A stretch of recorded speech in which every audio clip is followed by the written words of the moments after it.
Hello and good morning, all of you. How are you all? I really hope you all are fine and studying well at your home. So, today I am Mrs. Nikki Shweta. Welcome you to the third part of lesson number 3, metals and non metals. See, I believe that you must have studied the lesson well. You must have read the lesson, whatever part we have covered there. These all parts must be covered by you also. If some of you haven't covered the part which I have taught you, kindly cover it on your own, please, because reading of lesson is very important, and reading will help you when you see the video of mine with the reading of yours, so it would be more beneficial for you. So every time, and almost every video of mine is telling you about the importance of reading, so it is really an important task to you that you read the lesson. Okay, so till the time we have studied very many things in this lesson. So whatever we have studied, first we take a recap here and then we will start with the lesson. Okay, so this lesson is all about the metals and non-metals. Metals and non-metals are the two categories of elements. There are total 118 elements present in the nature. Out of these elements, some are metals and some are non-metals. You should keep in your mind, elements kya? Elements are the substances which we found in the nature. They are the pure substances. यहाँ पे pure का मतलब साफ और गंदा नहीं है. Pure means atomically pure. That means कि if you are checking the each and every atom of the substance, it is having the same thing there. Okay, so this lesson is about the physical characteristics of metals and some of the chemical properties we have discussed also, like the reaction of the metals with the oxygen, with oxygen, with acids, with water. So these all points we have covered in the, I think so, first part of the video of mine. And in the second part, mainly I have discussed or make you understand the formation of the ionic compounds. So ionic compounds are the compounds formed by the ion exchange. Positive ion and the negative ions are the ions.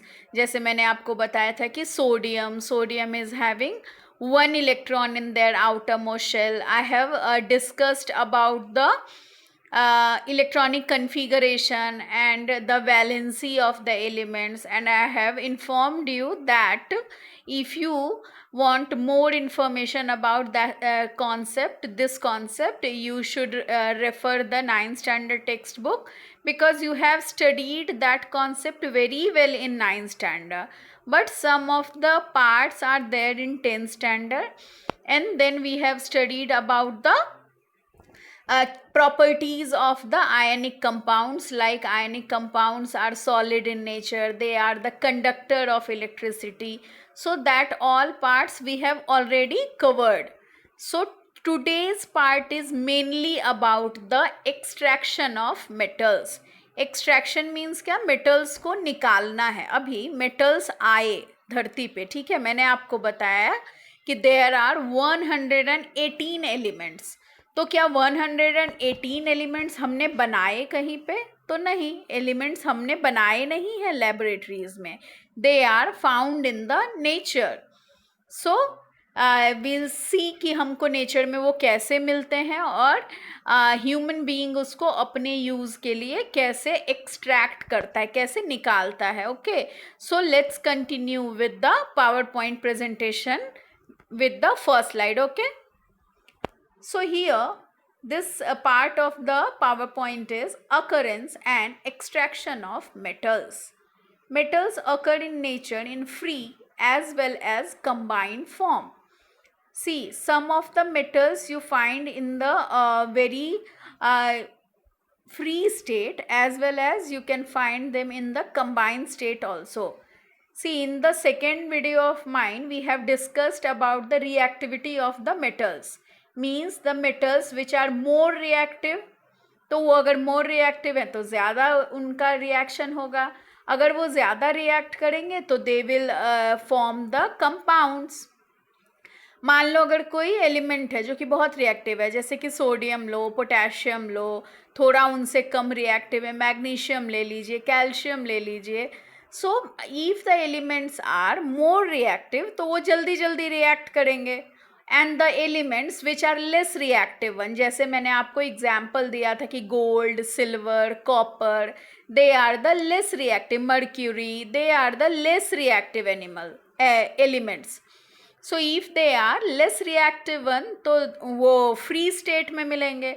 तो free मतलब क्या, वो किसी के साथ combine नहीं किया है, whereas some are the combined form. Okay, so यहाँ पे भी इन पूरे में यही लिखा है, metals having low reactivity show low affinity for air, moisture, carbon dioxide और other non metals present in nature. Affinity का मतलब क्या है, उसका इंटरेस्ट. इंटरेस्ट का मतलब यहाँ पे क्या, कि यहाँ पे वो उसका रिएक्शन के बारे में बात हो रही है. ठीक है. Such metals are remain in elemental or native state in nature. Such metals are called noble metals. See, we have talked about this term before in the video also. Noble elements or noble metals. These are the metals which are not reacting very fast with the anything. जैसे कि अगर मैं gold की बात करूं, आप gold की jewellery को कितने सालों तक यूज़ करते हो, लेकिन क्या वो ख़राब होता है? तो ऐसा नहीं होता है. आप पानी में नहाने जाते हो, गोल्ड ज्वेलरी पहने हुए रहते हैं, तो क्या वो ख़राब हो जाता है? तो नहीं, ऐसा नहीं होता है. So because gold is very less reactive, silver is less reactive, copper is less reactive, so these elements are very less reactive one. आप आयन के, लोहे के टुकड़े को अगर पानी में, हवा में, खुले में छोड़ देते हो तो क्या उसमें एक दिन में जंग लगती है? नहीं, it will take time. So they are the less reactive one. Some examples are also given here. Gold, silver, mercury and platinum occur in free state, मतलब वो किसी के साथ कंबाइंड नहीं होता है. On the other hand most of the metals are active and combined with air, moisture, moisture means water here, carbon dioxide and non metals like oxygen, sulphur, halogens. Halogens का क्या मतलब है यहाँ पे? Chlorine, bromine, fluorine, iodine. That class of elements are called as halogens. So the elements which are reactive, they are forming the compounds of them. इनके साथ मिलके रहता है. किसके साथ हो सकता है? ऑक्सीजन के साथ वो कंबाइन करे, सल्फर के साथ वो कंबाइन करे, या आपके हेलोजेंस के साथ. हेलोजेंस की लिस्ट मैंने आपको बताई अभी. ठीक है. So they form their compounds like oxides, sulfides, carbonates. That is, they occur in nature in the combined state. वो अलग अलग नहीं मिलते हैं, वो combined state में मिलते हैं. Maybe in the form of oxides, maybe in the form of sulfides. जैसे कि अगर हम बात करें कि कॉपर, तो कॉपर सल्फाइड, कॉपर ऑक्साइड, ऐसे फॉर्म में वो हमको नेचर में मिल सकता है. तो they are not the free state, they are in the combined state. Okay, so here we have discussed about the occurrence and extraction of metal. Occurrence means क्या, वो nature में कैसे मिलता है. Here I have discussed some of the points also. These points are actually giving you the definition of some of the terms. These terms are present in the textbooks also. Okay, so a naturally occurring material in which a metal or its compound occurs is called a mineral. क्या बोल रहा है आपको? Naturally occurring material है, nature में ऐसा material जिसके अंदर कोई मेटल मिल रहा है हमें, उसको हम क्या बोलते हैं? Minerals. So minerals are the naturally occurring material in which a metal और इट्स कंपाउंड, मेटल ही मिले ऐसा नहीं, मेटल कंपाउंड भी मिल सकता है. Next term is ore. An ore is that mineral in which a metal is present in appreciable quantities and from which the metal can be extracted economically. आपको metal को निकालना है, ठीक है? तो मिनरल से आप मेटल को निकाल रहे हो. मैंने मिनरल का मतलब क्या बताया? Minerals are the natural sources from where the metals can be extracted. उसके अंदर मेटल होता है. जैसे अगर मैं ज़मीन के अंदर खुदाई करूं तो आप देखते हो कि कई बार बोलते हैं लोग कि अरे ज़मीन के अंदर खुदाई की तो वहाँ पे कॉपर मिल गया, या कहीं पे सिल्वर मिल रहा है, कहीं पे गोल्ड मिल रहा है. तो ये जो एलिमेंट्स हैं, ये एलिमेंट्स आपको नेचर में मिल रहे हैं. तो नेचर में ये मिट्टी बालू, मिट्टी बालू रेत ऐसी चीज़ों के साथ कंबाइन होके मिलते हैं. So when they are present in that form, they are called as minerals. अभी मिनरल में से आपको एलिमेंट को निकालना है. You have to extract the element from the mineral. So the mineral from which you are extracting the metal, तो वो profitable भी होना चाहिए. ऐसा नहीं कि मुझे मिनरल मिला और मैं उसमें से मेटल निकाल रही हूँ और मुझे खर्च ही ज़्यादा हो गया उसमें से मेटल निकालने के लिए, तो ऐसा नहीं होना चाहिए. So for that purpose we have ore. Ore means क्या? ऐसे मिनरल्स जिनसे कि आप जब मेटल निकालो तो वो प्रॉफिटेबल होना चाहिए, उसमें अमाउंट ऑफ मेटल जो है वो ज़्यादा होना चाहिए. सो मिनरल्स एंड ओर्स यहाँ पे हमने डिस्कस किया. अगर यहाँ पे आप देखोगे तो all the ores are minerals but not all the minerals are ore. Mineral बहुत सारे हो सकते हैं लेकिन सब में से आप प्रॉफिटेबली मेटल को निकालो ऐसा नहीं है.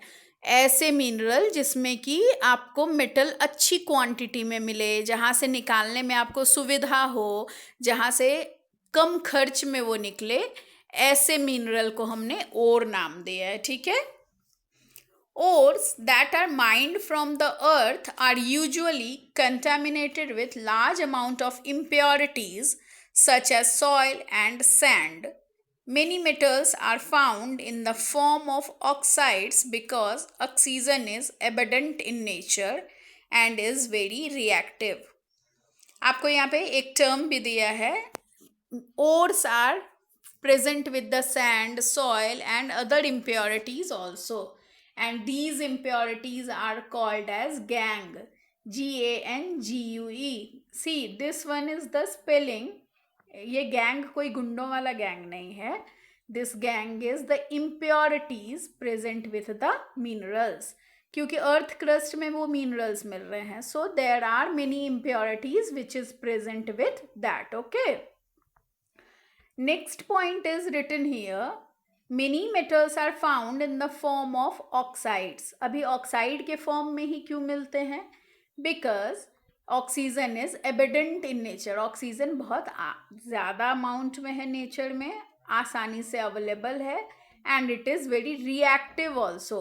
सो ज़्यादातर एलिमेंट्स आपको ऑक्साइड के फॉर्म में नेचर में मिलेंगे.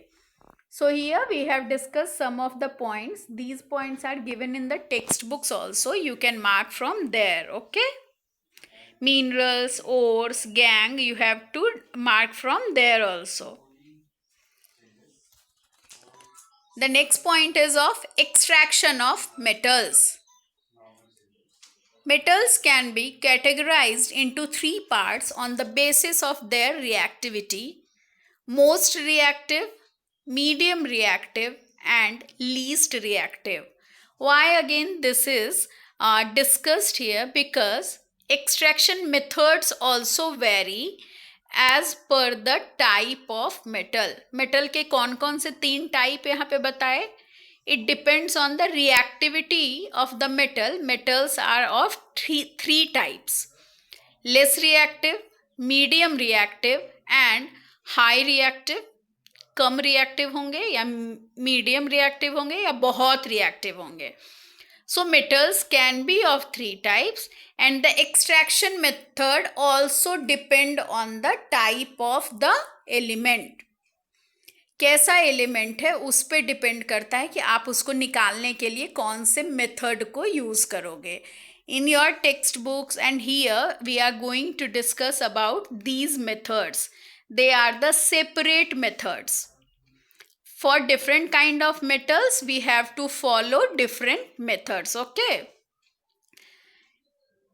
metals found at the bottom of reactivity series are least reactive and they are often found in nature in free state such as gold, silver, copper, etc. Copper and silver are also found in the form of sulfide and oxide. या तो sulphur के साथ होंगे ये copper या silver. Copper जैसे CuS मतलब क्या हुआ, कॉपर सल्फाइड। CuO क्या हुआ, copper oxide. Metals found in the middle of reactivity series such as zinc, iron, Pb means lead है, LEAD, lead, okay, are usually found in the form of oxides, sulfides or carbonate. If we are taking the example of zinc, कैसे कैसे मिल सकता है, ZnO मतलब zinc oxide, ZnS zinc sulfide और ZnCO3 means zinc carbonate. So the metals, ये तीनों metal किसी भी अलग अलग फॉर्म में आपको मिल सकते हैं। Metals found at the top of the reactivity series are never found in free state as they are very reactive. Examples are potassium, sodium, calcium, magnesium and aluminium.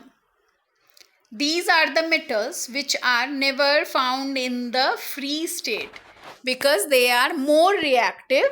So depending on their type of reactivity they are found in either in the free state or either in the different type of states. So मैंने यहाँ पे क्या क्या discuss किया कि अगर metals की तीन टाइप बताई मैंने, कौन कौन सा, लेस रिएक्टिव, मोर रिएक्टिव और मीडियम रिएक्टिव, और उनको मेटल को निकालने के अलग अलग मेथड्स होते हैं। It depends on the type of the methods, they are of different types. Okay, so we have discussed that how the different type of metals are having different extraction methods and it depends on the reactivity of the metal. So we have already the reactivity series जिसमें आप देख सकते हो कि ज़्यादा reactive कौन है, medium reactive elements कौन से हैं और हायर लीस्ट रिएक्टिव एलिमेंट्स कौन से हैं। ठीक है, आपको याद रखना है जो लीस्ट रिएक्टिव होते हैं जैसे कि सिल्वर, गोल्ड, ये सब फ्री स्टेट में नेचर में मिलेंगे आपको। So next we have to see here I have a flow chart. This flow chart is in your textbook. If you want the more clarification in your textbook with me and match it and try to understand it. So ore है तुम्हारे पास। ore मैंने क्या बताया था, ore is the source from where you have to take out the metal. जो earth crust के अंदर जो मेटल मिल रहा है उस मेटल को आपको बाहर निकालना है। क्योंकि बाहर क्यों निकालना है, क्योंकि मेटल जो है वो कंबाइंड फॉर्म में, तो कंबाइंड फॉर्म में आप यूज़ नहीं कर सकते हो। तो to use that metal you have to take out the metal, है ना। जैसे सिल्वर है, गोल्ड है, आपको उसको ज्वेलरी बनाने के लिए या अलग अलग पर्पस के लिए चाहिए वो, तो पहले आपको उसको अर्थ क्रस्ट से निकालना पड़ेगा। अर्थ क्रस्ट में से निकालने के लिए अलग अलग मेथड्स होंगे। So here we have to discuss about the methods related with metals of high reactivity, metals of medium reactivity and metals of low reactivity. सबसे पहले हम देखेंगे metals of high reactivity को। Okay, so metals of high reactivity, क्या example दे सकते हो आप मुझे? You have to give me the examples of sodium, potassium, aluminium, magnesium, calcium, these all are the metals of high reactivity, है ना। मैंने आपको एग्जाम्पल्स दिए ऑलरेडी, तो आपको दिमाग में रखना है। अगर कोई कभी पूछे आपसे कि give me some of the examples of metals with high reactivity, so you should give the examples. So metals of high reactivity, उनको बाहर निकालने के लिए आपको क्या मेथड यूज करनी है? Here the method is electrolysis of pure molten ore and you will get the pure metal. अभी इलेक्ट्रोलाइसिस क्या होता है? इलेक्ट्रोलाइसिस मेथड आपने एक्चुअली 8th स्टैंडर्ड में भी पढ़ा है, बार बार पढ़ते हो, 2-3 बार आपके साइंस में तो आ ही जाता है। तो इलेक्ट्रोलाइसिस में क्या करते हैं हम? एनोड और कैथोड बनाते हैं, 2 अलग अलग इलेक्ट्रोड, और इलेक्ट्रिसिटी पास करते हैं, और इलेक्ट्रिसिटी पास करके हम सेपरेशन करते हैं ना। हम देखेंगे ये मेथड आगे, अभी ये यहाँ पे इतना ही बात करने से नहीं होगा। So next is the metal of medium reactivity. So metals of medium reactivity के हमने यहाँ पे 2 मेथड हैं हमारे पास। अगर metals of medium reactivity carbonate के फॉर्म में है, और अगर metal of medium reactivity zinc sulphide के फॉर्म में है, जैसे कि जिंक कार्बोनेट है या जिंक सल्फाइड है। अगर जिंक कार्बोनेट है तो उसके लिए जो मेथड यूज करते हैं it is called as calcination, where as sulphide के फॉर्म में है तो जो मेथड हम यूज करते हैं उसका नाम होता है रोस्टिंग। कैल्सिनेशन और रोस्टिंग दोनों करने का एक ही कारण है कि आपको सबसे पहले मेटल कैसा भी हो, जिंक कार्बोनेट है तो हमको उसको पहले क्या में चेंज करना है? जिंक ऑक्साइड में। अगर जिंक सल्फाइड है तो भी हमको पहले कहाँ चेंज करना है? जिंक ऑक्साइड में, क्योंकि ऑक्सीजन को हटाना आसान है। तो ऑक्सीजन को हटाने के लिए हटाना है हमें, है ना। अभी मैं क्या बोल रही हूँ फिर से ध्यान से सुनो। आपके पास मेटल ऑफ मीडियम रिएक्टिविटी है, ठीक है।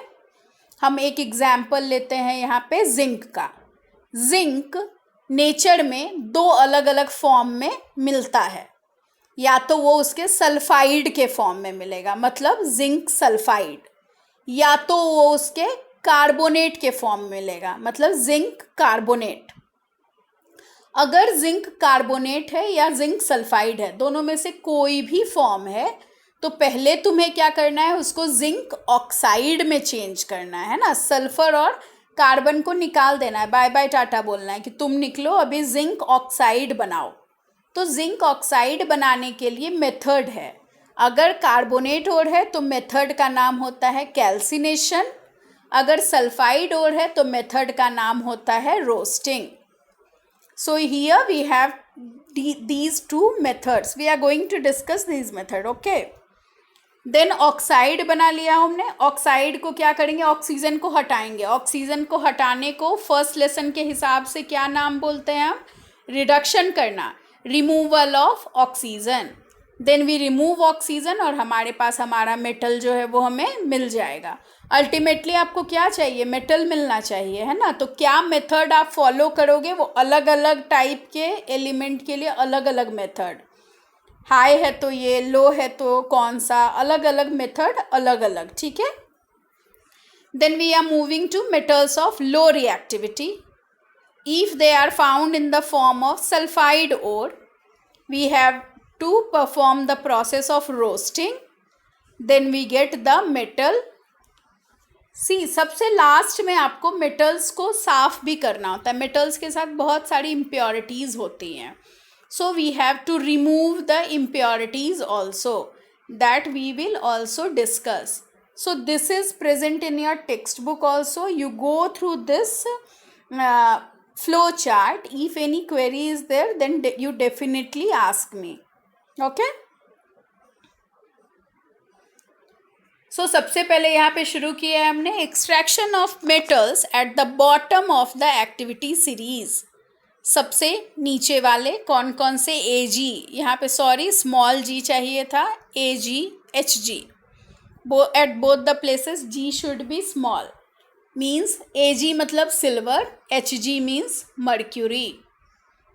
Metals at the bottom of the activity series are often found in free state.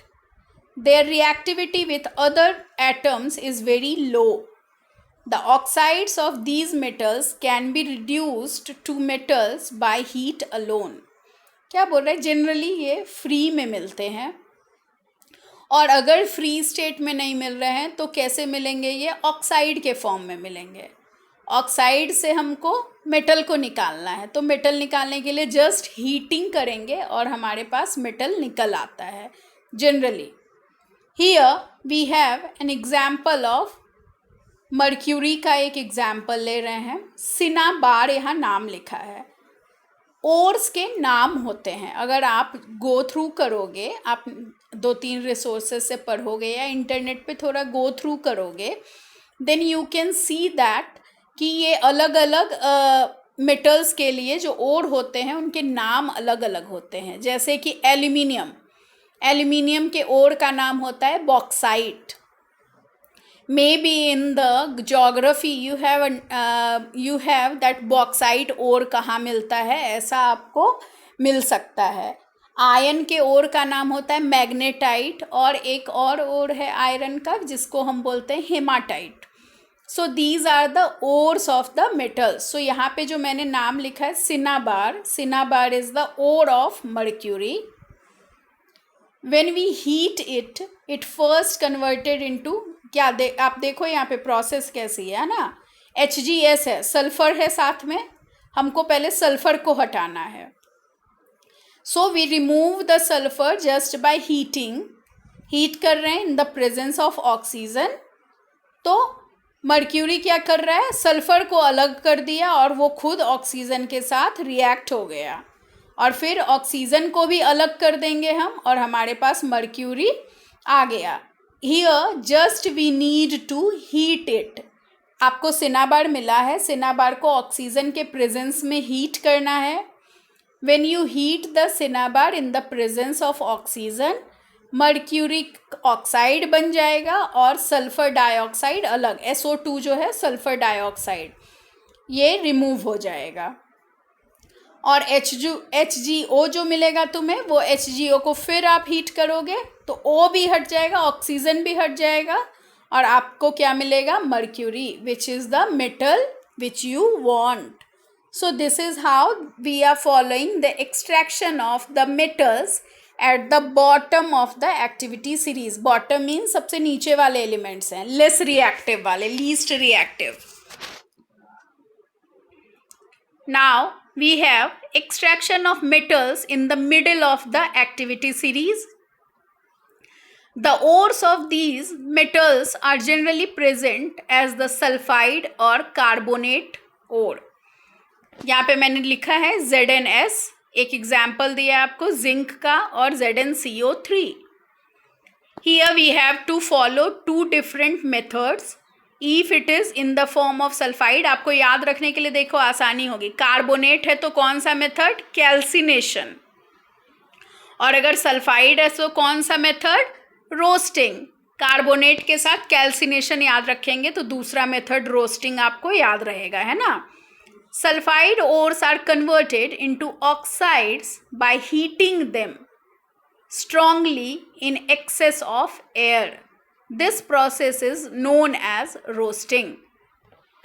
Roasting में एयर की क्वांटिटी एक्सेस होती है, whereas in the calcination limited supply of oxygen होता है. याद रखेंगे, रोस्टिंग में excess amount of air, and in calcination it is limited supply of air. Calcination is for the carbonate ore roasting is for the sulphide ore. ये दोनों method हम क्यों कर रहे हैं? मैंने आपको पहले भी बताया कि ZnS है और ZnCO3 है. इन दोनों को एक फॉर्म में हम लेके आ जाएंगे. कौन से फॉर्म में? ऑक्साइड के फॉर्म में. द मेटल ऑक्साइड, यहाँ से हमको मेटल ऑक्साइड मिल जाएगा. The metal oxides are then reduced to the corresponding metal by using suitable reducing agent such as carbon. Carbon is a very good reducing agent. Reducing agent means क्या? जो oxygen को remove कर दे. मैं क्या बता रही हूँ यहाँ पे, देखो फिर से ध्यान से एक बार, ZnS है, ZnCO3 है.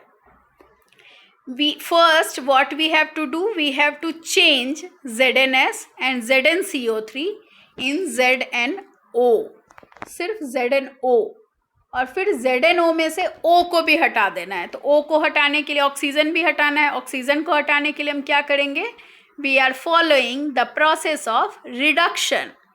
एंड रिडक्शन करने के लिए जो एजेंट मीन्स जो यूज करेंगे, that is carbon. Carbon is a very good reducing agent. Here we have shown it with the help of the chemical equations also. See, you don't worry, these chemical equations are in the textbooks also. आप देख लो, roasting में भी हम ZnO बना रहे हैं और calcination से भी हम ZnO बना रहे हैं. और फिर हम क्या कर रहे हैं, ZnO में से O को भी हटा रहे हैं. कैसे, कार्बन को लगा के. आप देख लो, रिडक्शन किया हमने तो कार्बन मोनोऑक्साइड बन गया और जिंक हमें मिल गया. हमें जिंक चाहिए था. Here we have a special type of reaction which we called as thermite reaction. For that you have to refer your text book page number 52. There you have to mark the definition of thermite reaction. अगर कोई पूछे तुम्हें तो thermite reaction क्या है, thermite reaction is a type of displacement reaction. Aluminium है और Fe2O3 है ना, तो डिस्प्लेसमेंट हो रहा है. देखो Fe की जगह Al आ जा रहा है, एल्यूमिनियम आ जा रहा है ना. So it is a type of displacement reaction where the higher amount of heat is generated. Exothermic reaction है, बहुत अमाउंट में हीट जनरेट होता है. That's why this process is called as thermit reaction. इतना ज़्यादा हीट जनरेट होता है कि रेलवे के जो ट्रैक होते हैं ना, पटरी जिस पे ट्रेन चलती है, उसके क्रैक को जोड़ने के लिए वहाँ पे ऐसा रिएक्शन करवाते हैं हम. So thermite reaction you must go through in the textbook. You refer page number 52 there. Okay. Now extraction of metals at the top of the activity series. As we have discussed, they are the very reactive one, top hai. Here we have the metal sodium. So the method which is we are following is the electrolysis. Electrolysis में क्या करते हैं हम, anode और cathode बनाते हैं. दो अलग अलग इलेक्ट्रोड्स, जैसे बैटरी वगैरह में इलेक्ट्रोड्स होते हैं ना, तो वैसे यहाँ पे एक एनोड कैथोड बनाते हैं और इलेक्ट्रिसिटी पास करते हैं. NaCl से हम Na निकाल रहे हैं, जो हमारा नमक है खाने वाला. मोल्टन स्टेट में ले लेते हैं. आपको पहले भी मैंने बताया था कि ये सॉलिड स्टेट में इलेक्ट्रिसिटी नहीं पास करेंगे because the structure is very strong. So solid state में नहीं होगा, तो हमको क्या करना पड़ेगा, उसको पिघला के लेना पड़ेगा, molten state. So we have to pass the electricity in the molten state. और पास करेंगे हम तो कैथोड पे हमारे पास सोडियम आके जमा हो जाएगा और एनोड पे हमारे पास जाके क्लोरीन जमा हो जाएगा. और सोडियम हमें चाहिए, हम सोडियम अपना अलग कर लेंगे. Na+ आयंस बना के वहाँ पे जाके वो जमा हो जाएगा. आप जब सोडियम क्लोराइड में करंट पास करोगे तो वो Na+ और Cl- में डिवाइड हो जाएगा. आपको बताया था ना मैंने आयनिक कंपाउंड में. तो Na+ जाके कैथोड पे जमा हो जाएगा. आप कैथोड निकाल लोगे, तुम्हें सोडियम एलिमेंट मिल जाएगा.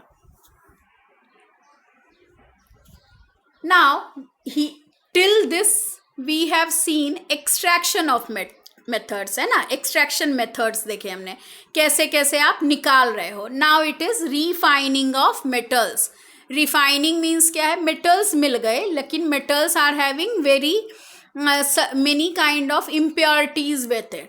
तो हमको तो प्योर मेटल चाहिए, इम्प्योर मेटल का तो हमें कोई काम नहीं आएगा ना. So if we want the pure metal we have to refine it, हमें उसे साफ करना पड़ेगा. So for refining again the method is electrolysis. सो इसमें हम क्या करेंगे, इम्प्योर मेटल जो है उसका हम एनोड बना लेंगे. तुम्हारे पास मेटल मिला हुआ है, उस इम्प्योर मेटल का एक रॉड जैसा तुम स्ट्रक्चर बनाओगे और उसको एनोड बना लोगे. और सेम ही मेटल का आप एक पतला सा स्ट्रिप लेंगे और उसको कैथोड बना लेंगे and then you pass the electricity through it. तो तुम्हारा इम्प्योर वाला जो पार्ट है ना उसमें से मेल्ट हो के आप इलेक्ट्रिसिटी पास कर रहे हो, तो उसमें से जो प्योर मेटल है वो निकल के जाके आपके कैथोड पे जमा होना शुरू हो जाएगा। वहाँ जाके वो जमा होगा, you remove the cathode and you get your pure metal. Here also we are following the same method of the electrolysis. Anode पे क्या हो रहा है जाके आपका कॉपर, जो एनोड पे कॉपर है, एनोड क्या बनाया आपने, इम्प्योर मेटल। आपको पूछते हैं है ना कि इलेक्ट्रोलाइटिक रिफाइनिंग में आपने एनोड किसका बनाया, so anode is of impure metal and cathode is of pure metal. ध्यान देना, anode impure, cathode is of pure metal. आप इलेक्ट्रिसिटी पास करोगे, इलेक्ट्रिसिटी पास करने से क्या होगा, वो इम्प्योर वाले में से जो मेटल है वो निकल के जाके आपके कैथोड के ऊपर जमा हो जाएगा। जब आपका मेटल निकल के जमा होना शुरू हो जाएगा तो आप कैथोड को रिमूव कर लोगे, आपका मेटल आपके पास आ गया। Here I have shown you the electrolytic tank. Copper sulphate solution है, एनोड है, कैथोड है। ये इलेक्ट्रोलाइसिस करने के लिए आपको उस टैंक के अंदर इलेक्ट्रोलाइटिक सोल्यूशन भरना होता है। ऐसा नहीं कि कुछ भी नहीं है उस बर्तन में, उस बर्तन में इलेक्ट्रोलाइटिक सोल्यूशन होता है और कैथोड और एनोड नाम के दो इलेक्ट्रोड्स होते हैं। कैथोड पे निगेटिव चार्ज है, एनोड पे पॉजिटिव चार्ज है ना। तो एनोड आपने किसका बनाया है, याद है आपको, इम्प्योर मेटल का, और कैथोड किसका बनाया है, प्योर मेटल का। आप देखो एरो दिया है, कॉपर जा के जमा हो रहा है किस पे, कैथोड पे, और साथ की जो गंदगी है ना वो गंदगी अलग होती जा रही है, जिसका नाम हमने एनोड मड दिया है, क्योंकि हमें प्योर मेटल चाहिए ना। सो this is the method of refining discussed in your text book also. Here the last part of this lesson is about the corrosion. See, we have discussed the corrosion in the lesson 1 also, but there it is in the short form. Here it is a little bit descriptive one. So corrosion अगर कोई पूछे तो corrosion क्या है? Corrosion is the reaction of metals with atmospheric oxygen, moisture, acids, and due to the corrosion the quality of metals degraded, metal की quality खराब होती है, मेटल्स ईटन अप हो जाते हैं, मतलब आप उनको आगे यूज़ नहीं कर सकते हो। अगर लोहे में जंग लग गया हो तो उस लोहे का कोई यूज़ है क्या, ऐसा हम नहीं कर सकते हैं। In the long term run the underlying layers of metal keep on getting lost due to conversion into oxide. आपका मेटल है लेकिन वो मेटल अब किसी काम का नहीं रहा, क्योंकि वो मेटल जो है मेटल ऑक्साइड में चेंज होता गया, या सल्फाइड में या कार्बोनेट में। So as a result the metal gets eaten up. This process is called corrosion. Rusting of iron is the most common form of corrosion, सबसे कॉमनली सीन है ना। When iron articles like gate, grill, fencing, etc. come in contact with moisture present in air, the upper layer of iron turns into iron oxide. Ion जो है ion oxide बना लेता है, किसके presence में, oxygen, moisture, इनके presence में, है ना। जंग लगने की प्रोसेस है, लेकिन सबके ऊपर जंग नहीं लगता है। आप ये मत सोचो लोहे के ऊपर जंग लगता है, लेकिन कॉपर के ऊपर लोहे जैसी बात नहीं होगी। कॉपर तो अलग ऑक्साइड लेयर से, सल्फाइड लेयर से। आप देखो सिल्वर की ज्वेलरी पहनते वो काला हो जाता है कुछ समय के बाद। So these are also the different forms of corrosion only.